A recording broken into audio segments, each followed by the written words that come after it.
મિત્રો, પ્રથમ તમને પેરેગ્રાફ આપેલ છે. નીચેના પરિચ્છેદનું સુંદર અક્ષરે લેખન કરો. મિત્રો, આ પેરેગ્રાફને તમારે આ જ જગ્યાએ સારા અક્ષરે લખવાનો છે. હવે આપણે બીજો પ્રશ્ન જોઈશું.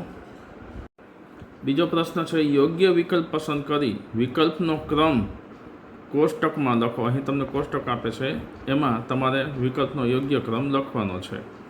જેમ કે પ્રથમ છે, એતत् યંત્રમ ક્રીણાતુ ઇતિ કહ વદતિ, ગ્રાહક વદતિ, આપણી કહ વદતિ, ગૃહસ્વામી વદતિ કે સેવક વદતિ. તો આપણી કહ વદતિ એટલે આપણે બ વિભાગ છે એને અહીં બમાં લખીશું. આ કોષ્ટકમાં આપણે બ લખીશું. ત્યારબાદ બીજું ખાલી જગ્યા આપેલી છે, ગ્રાહક વદતિ ખાલી જગ્યા યંત્રે દદાતુ ત્રીણી એકમ દ્વે કે પંચ. તો ગ્રાહકે કહ્યું હતું કે મને 2 યંત્રો આપો.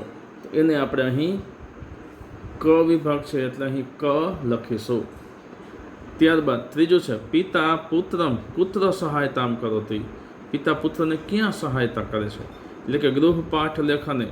તો અહીં અ વિભાગ છે એ જવાબમાં આવે છે, ગૃહપાઠ લેખને.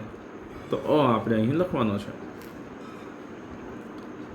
ત્યારબાદ શ્વાન ભયમ ન અનુભવતું ઇતિ કહ વદતિ, ગૃહસ્વામી વદતિ બ છે તો અહીં બ લખવાનો છે. ગૃહમ આગત્ય ચૌદાહ કિમ કુર્વંતિ, ઘરે આવીને ચોર શું કરે છે. અ વાર્તાલાપમ, તો અહીં તમારે અ લખવાનો છે. ધનગણનાયાહ વાર્તા કુત્ર આગમિષ્યતિ, તો એમાં આવે છે વર્તમાન પત્રે. તો ડ છે, અહીં ડ લખવાનો છે. કહ ભાર્યયા સહ ભોજનમ ન કરોતિ, તો એમાં આવે છે શંભુનાથ. તમારે અહીં શંભુનાથ ડ વિભાગ છે એ અહીં તમારે લખવાનો છે. પ્રશ્ન ત્રીજો છે, નીચે આપેલા ગુજરાતી શબ્દો માટે યોગ્ય સંસ્કૃત શબ્દ લખો. જેમ કે દુકાનદાર, તો એના માટેનો શબ્દ છે આપણી કહ. બીજું છે બેંક, એના માટેનો સંસ્કૃત શબ્દ છે વિત્તકોષ. દાંતનું ચોકઠું કૃત્રિમ દંતાવલિ. ટકા પ્રતિશતમ. કૂતરાનો ભય શ્વાન ભયમ. મહેમાન અતિથિ. રૂપિયા રૂપ્યકાણી. ખરીદવા લાયક ક્રયણી યોગ્યમ. પછી એટલે પશ્ચાત, અને જાણતો નથી ન જાનામી. ચોથો પ્રશ્ન છે, નીચે આપેલા શબ્દોના આધારે ખાલી જગ્યા પૂરો. કૃપયા, વ્યર્થ શ્રમમ, ગૃહ કાર્ય, ક્રયણી યોગ્યમ ને ભાર્યયા. તો પ્રથમ ખાલી જગ્યા છે ભવાન ખાલી જગ્યા સહ ભોજનમ ન કરોતિ, તો એમાં આવે છે ભાર્યયા. બીજું છે એતत् યંત્રમ ખાલી જગ્યા અસ્તિ, તો એમાં આવે છે ક્રયણી યોગ્યમ. ત્રીજી છે વ્યર્થ શ્રમમ મા કરોતુ, વ્યર્થ શ્રમમ. ચોથું ગૃહ કાર્ય બહવઃ દોષાઃ, ચોથામાં ગૃહ કાર્ય. પાંચમું તર્હિ કૃપયા 2 યંત્રે દદાતુ, એમાં આવે છે કૃપયા.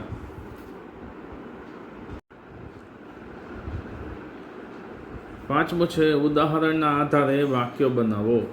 એમાં એતत् ખાલી જગ્યા અસ્તિ, તેમાં આવે છે ઉદ્યાનમ અને ભ્રમણમ. એના પછી વાક્ય બનાવેલું છે એતत् ઉદ્યાનમ ભ્રમણ યોગ્યમ અસ્તિ. તો અહીં તમારે આ રીતે વાક્ય બનાવવાના છે. પ્રથમ આપેલું છે એતत् અને અસ્તિ, શબ્દો છે ગીતમ અને ગાનમ.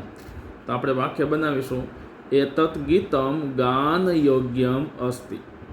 બીજું છે એતत् ગીતમ અને શ્રવણમ. તો એતत् ગીતમ શ્રવણ યોગ્યમ અસ્તિ. એતत् આમ્રરસમ પાન યોગ્યમ અસ્તિ.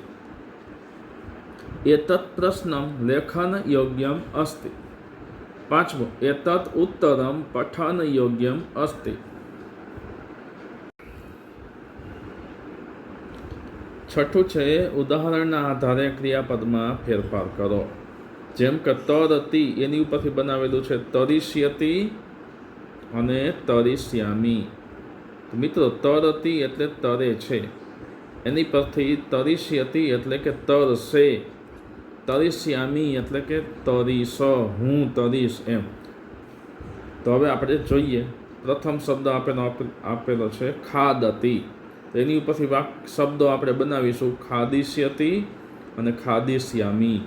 ખાદતિ એટલે ખાય છે, એની પરથી બનશે ખાદિષ્યતિ એટલે કે ખાશે, અને ખાદિષ્યામી એટલે કે હું ખાઈશ, અહમ ખાદિષ્યામી હું ખાઈશ, ભવિષ્યકાળની વાત આપણે આમાં છે. પઠતી ઉપરથી પઠિષ્યતિ અને પઠિષ્યામી. ગચ્છતી ઉપરથી ગમિષ્યતિ ગમિષ્યામી. વદતી ઉપરથી વદિષ્યતિ વદિષ્યામી. ભવતી ઉપરથી ભવિષ્યતિ ભવિષ્યામી.